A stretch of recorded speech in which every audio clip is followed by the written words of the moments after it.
నిన్నయాల మగోళ్ళతో సమానంగా ఆడోళ్ళు కూడా అన్ని రంగాలలో ముంగటికి పోతుర్రు. డాక్టర్లు, యాక్టర్లు, సాఫ్ట్వేర్ కొలువులు గిట్ల ఒక్కటేంది ఏళ్ళ చూసినా కూడా ఆడ లేడీస్లు మగోళ్ళని దాటుకొని మరి వాళ్ళ టాలెంట్ ఏందో చూపిస్తుర్రు. మరి అన్నిట్లో ఉన్నాం, ఇక గిన్నెందుకు ఉండొద్దు అనుకున్న కొందరు ఆడోళ్ళు ఏం చేసారో చూడుర్రి. ఇక గిడ మోకాలకు ముసుగులేసుకొని ఏదో తప్పు చేసి దొరికిపోయినట్లు దన్న బయటికి ఉరుకొస్తున్న ఆడ లేడీస్లను చూస్తుర్రు కదా, గీళ్ళే వాళ్ళు. సనత్ నగర్ పోలీస్ టౌన్ పరిధిలో ఎవర్ గ్రీన్ డాన్స్ బార్లా ఎగిరి దుంకుతుంటే పోలీసులు పట్టుకుర్రు. గా బార్ల మందుకో రేటు, వాళ్ళతో డాన్స్ ఆడితే ఓ రేటు, వాళ్ళతో పెగ్గేస్తే ఓ రేటు, ఇట్లా తీరు ఆఫర్లు పెట్టి లోపల పెద్ద కథనే నడుస్తుందట. మరి ఎస్ఓటి పోలీసులకు మతలబ్ ఎట్లెరికైందో తెలియదు గాని సీదా బండి వేసుకొని రానే వచ్చిర్రు.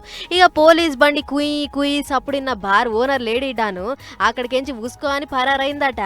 అప్పటికే ధమ్మారో ధమ్మని నిషా మీద ఆడుతున్న ఈ మహిళా మనులను ఆడింది సాలు గాని పార్రమ్మ మీ టాలెంట్ మామూలుగా లేదని తారీఫ్ చేసి బండ్లెక్కిచ్చిర్రు.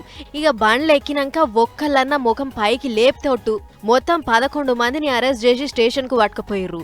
అయితే బారోళ్ళు ముంగటేమో ఫ్యామిలీ రెస్టారెంట్ అని పెట్టిర్రు, వీళ్ళేమో అండ్లా అడ్డదాకలా డాన్సులు వేస్తుర్రు. గీసొంటి కాకుండా ఏదన్నా చిన్నదో పెద్దదో ఇల్వగల డ్యూటీ చేసుకుంటే ఏం బాయ తల్లి అని తిడతా ఉర్రు గీ ముచ్చటిన పబ్లిక్. ఆయన పట్నంలో ఈసొంటి పబ్బులు 1/2 కిలోమీటర్కు 6 ఉంటాయి. పోలీసోళ్ళు గట్టిగా నజరేయాలి గాని ఇంకా మస్తు మంది దొరుకుతారు, వీలైతే గా పని చెయ్యుర్రి సార్లు అని కూడా అంటుర్రు కొందరు.